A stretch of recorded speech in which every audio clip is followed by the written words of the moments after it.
En este episodio vamos a hablar sobre la audiencia de formulación de acusación. Muchas veces las personas no conocen las diferentes audiencias de un proceso penal. Entonces, aquí en libertybuffet.com estamos en la idea o en la situación o en la colaboración de llevar esta información, una información general, para que las personas conozcan sobre este tipo de proceso. Recuerda, mi nombre es Jason Nesos Arroz, abogado penalista de libertybuffet.com, y para cualquier situación que quieras hablar con nosotros, comunicarte con nosotros, estás inmerso en un problema penal, tienes un amigo o un conocido, familiar que esté inmerso en un problema penal, no dudes en contactarnos. Abajo en la descripción te dejo todos mis datos. Nos puedes conseguir en la página www.libertybuffet.com y en nuestros diferentes redes sociales. Sin más, vamos a hablar un poquito de qué es la audiencia de formulación de acusación y qué se realiza en este tipo de audiencias, porque te digo, cada audiencia tiene un propósito y un fin diferente. Que es importante que las personas que se encuentren vinculadas a un proceso penal o tengan algún conocido, conozcan de qué se trata cada audiencia. Pues bien, la audiencia de formulación de acusación es esa audiencia donde oficialmente se va a acusar a esa persona señalada de ser autor o partícipe de un delito frente a un juez de conocimiento. Recordemos que hay diferentes tipos de jueces dentro del proceso penal.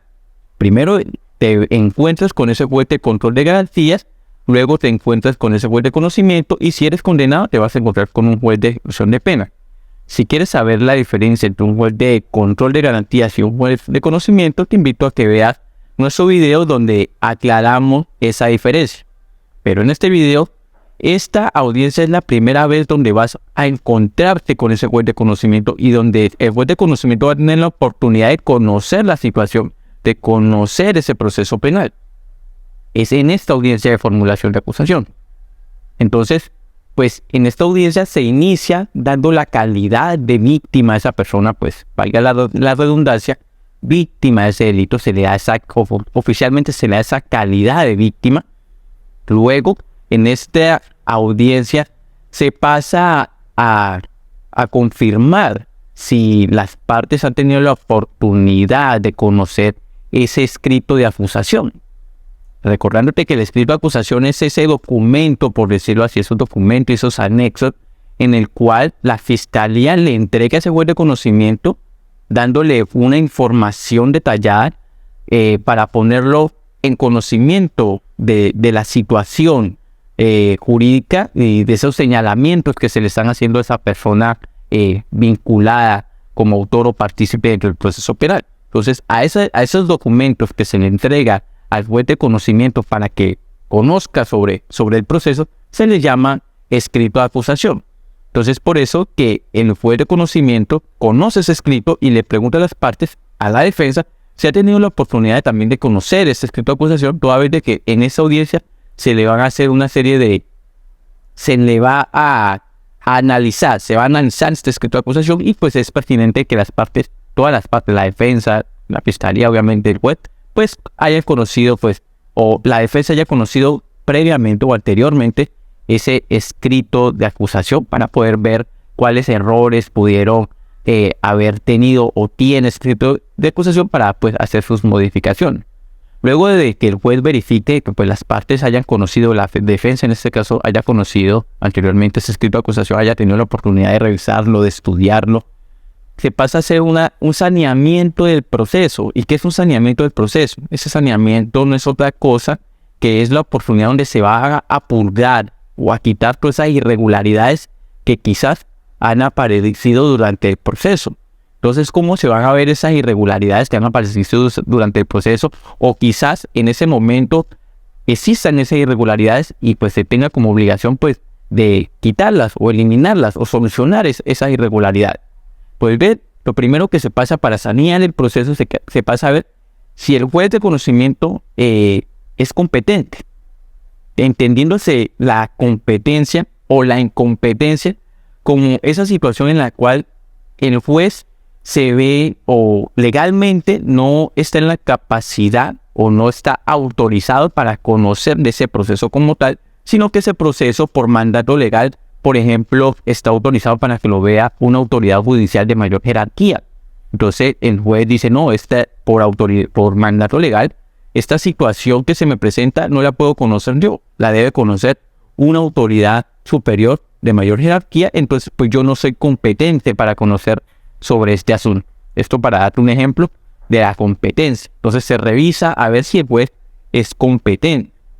Como segunda medida, se pasa a ver si el juez de conocimiento no está impedido, ¿cierto? Y este impedimento lo encontramos en el artículo 56 del Código del Procedimiento Penal, donde encontramos unas causales claras, donde si un juez se encuentra dentro de esas causales, se tiene que declarar impedido. Y para que entiendas más o menos cómo es esta cuestión de impedimento, te pongo un ejemplo sencillo.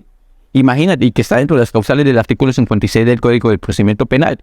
Imagínate tú que te encuentras con un juez de conocimiento que es familiar de la víctima, ¿cierto? Un ejemplo así exagerado.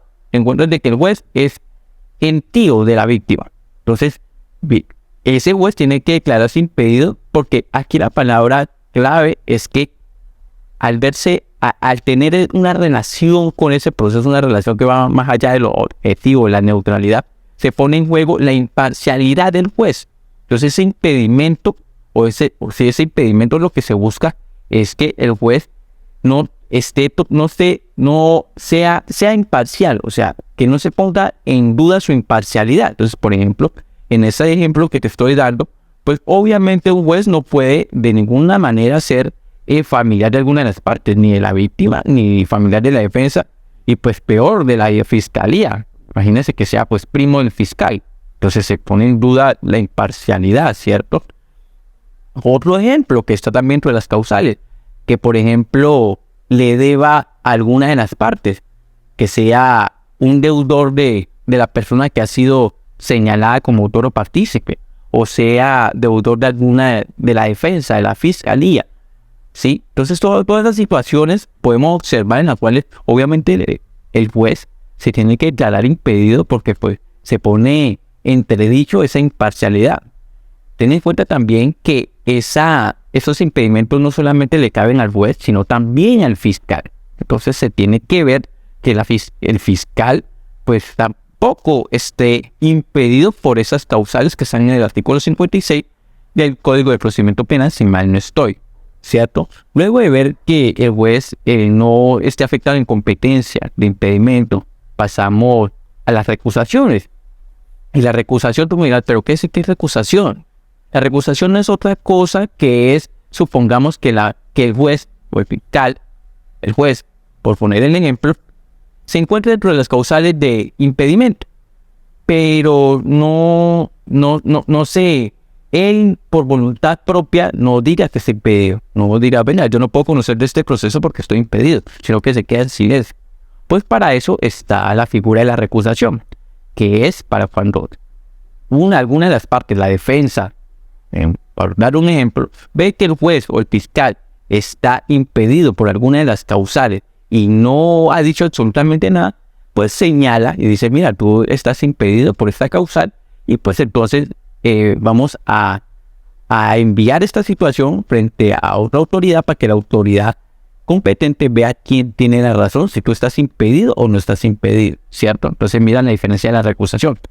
Ya no es el juez el que se declara impedido, sino que es la parte, en este caso, en un ejemplo la defensa, en la que dice, usted está impedido, se tiene que declarar impedido, y entonces esta situación que estoy señalando la vamos a pasar a otra autoridad para que hable sobre esta circunstancia, porque usted no puede conocer de este proceso. Luego de observar esto, incompetencia, impedimento, recusación, si hay lugar, pasamos a las nulidades. Y las nulidades solamente son 3, y las nulidades son aquellas situaciones en las cuales una actuación procesal, una actuación judicial, se tiene que declarar inexistente. Por darte un ejemplo, se tiene que volver a ser nula por 3 situaciones particulares. Eso está en el artículo 455, 456 y 457 del Código del Procedimiento Penal. El artículo 455, y mal no estoy, nos habla de la prueba ilícita. El artículo 456 nos habla de ese juez incompetente y el artículo 457 nos habla de esa vulneración de garantías fundamentales. Entonces vamos a ver si dentro del proceso hasta la fecha han pasado circunstancias que estén dentro de esto, que se haya generado alguna prueba ilícita, de que el juez esté siendo hasta la fecha se ha afectado en competencia, o dentro del proceso se hayan violado gravemente una garantía fundamental. Entonces, si esas circunstancias han pasado, pues se puede declarar una nulidad y demostrar y señalar en qué etapa o en qué audiencia o en qué actuación fue que surgió esta situación afectada de nulidad, ¿cierto? Entonces, cuando observamos estas cuatro cosas y pues vemos de que dentro del proceso no ha habido incompetencia, no ha habido impedimento, no hay necesidad de recusaciones, no han habido nulidad, pues pasamos a hacerle unas observaciones a ese escrito de acusación, recordando de que para eso, y lo hablábamos anteriormente, para eso las partes tuvieron pues ese tiempo de analizar qué irregularidades le dieron a ese escrito, ¿cierto? Entonces se van a pasar a hacer esas observaciones donde la defensa va a tener la oportunidad, pues, previamente que la fiscalía, pues, haga esa presentación de ese escrito de acusación, la defensa va a tener la oportunidad de señalarle frente al juez esas irregularidades que ve dentro de ese escrito de acusación. Pero esas irregularidades deben estar enmarcadas dentro del artículo 337 del Código de Procedimiento Penal, donde señala taxativamente, fijamente, qué requisitos tiene que tener todo escrito de acusación. Por ejemplo, tiene que decir brevemente un relato sucinto, breve, de esos hechos jurídicamente relevantes. Tiene que estar correctamente individualizada la persona que está siendo señalada como autor partícipe del delito, y tiene que estar pues los datos de su abogado, entre otras cosas que están señaladas dentro del artículo 337 del Código del Procedimiento Penal. Entonces, si falta alguno de esos requisitos, pues la defensa va a estar muy atenta para señalar y pues que se corrija, se modifique o se aclare ese escrito de acusación. Porque el juez tiene toda la competencia de, habiendo escuchado a las partes, por ejemplo, darle la razón a la defensa y decir, sí, la defensa tiene razón, hay que hacer una aclaración, una modificación, una corrección a este escrito. Señor fiscal, por favor, proceda a hacer las siguientes modificaciones. Entonces, sí se observa cómo se va haciendo esas depuraciones de esas irregularidades, esas cositas que pues tienen que ser arregladas por el bien de un proceso penal justo. Entonces, habiendo hecho esa observación a ese escrito de acusación, ya el fiscal presenta ese nuevo escrito de acusación con esas modificaciones que hayan dado lugar, ¿cierto? Y luego de esa presentación pasamos al primer descubrimiento probatorio. Y ese descubrimiento probatorio es la oportunidad donde las partes se van a mostrar los elementos, o se van a dar a conocer los elementos materiales probatorios, esa información legalmente obtenida, esa evidencia física que pretenden llevar al juicio oral, pretenden relacionar para, en este caso la fiscalía, para señalar como responsable a la persona vinculada dentro del proceso. Entonces, aquí es donde la defensa va a tener la oportunidad de conocer integralmente todos esos elementos de convicción que tiene la fiscalía para señalar a su cliente.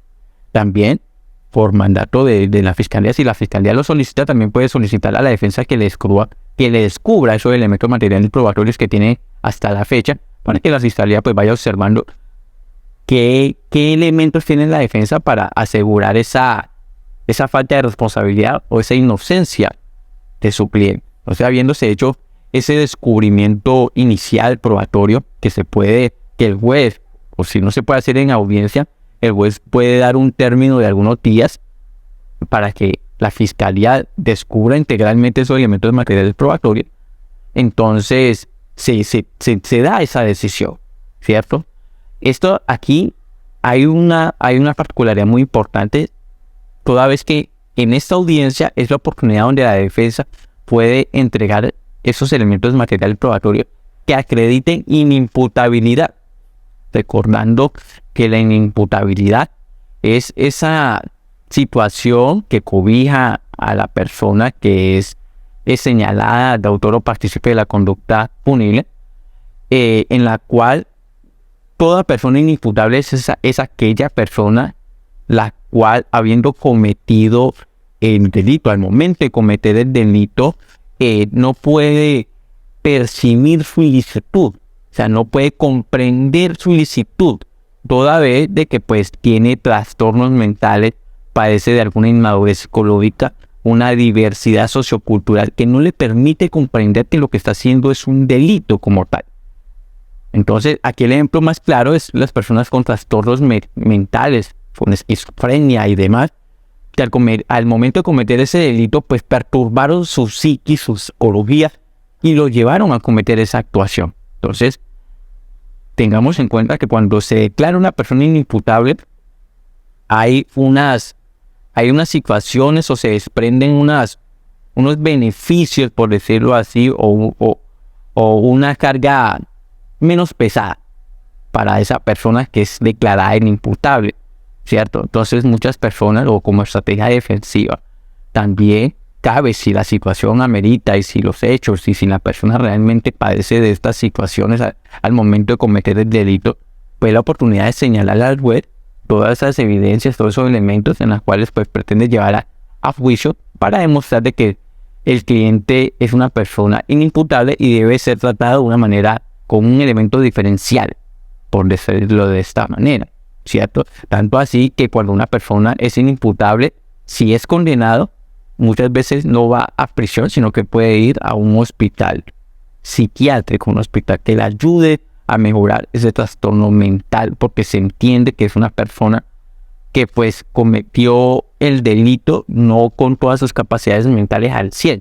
Entonces la responsabilidad o el señalamiento o el reproche de la sociedad debe ser distinta para una persona que pues está totalmente 100% de salud mental, a diferencia de una persona que está afectada y que por esa afectación pues cometió el delito, ¿cierto? Es como una cosa que lo lleva a cometer el delito.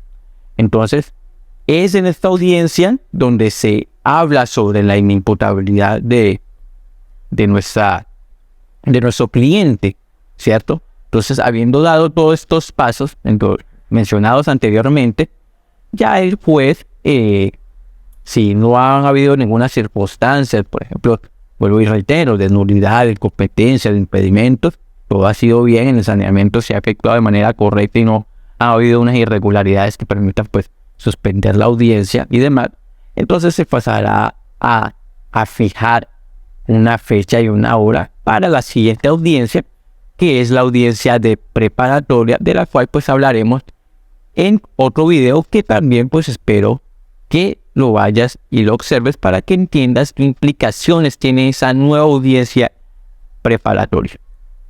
No siendo más, recuerda que mi nombre es Jason Vinicius Arrobas. Si tienes alguna duda, no olvides comentar. Si te gustó el video, no olvides dejarnos tu like, compartirnos, ¿cierto? Y si tienes algún proceso penal, te reitero que estamos aquí para ayudarte y que abajo en la descripción tienes todos mis datos.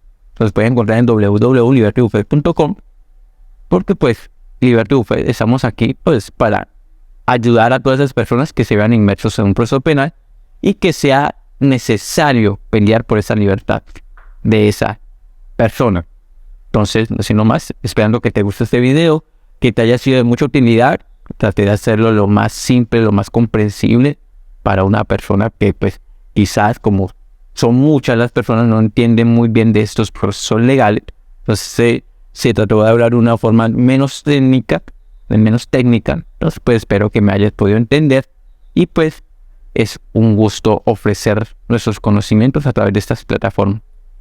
No siendo más, pues espero verte en un próximo video y nos vemos en una próxima.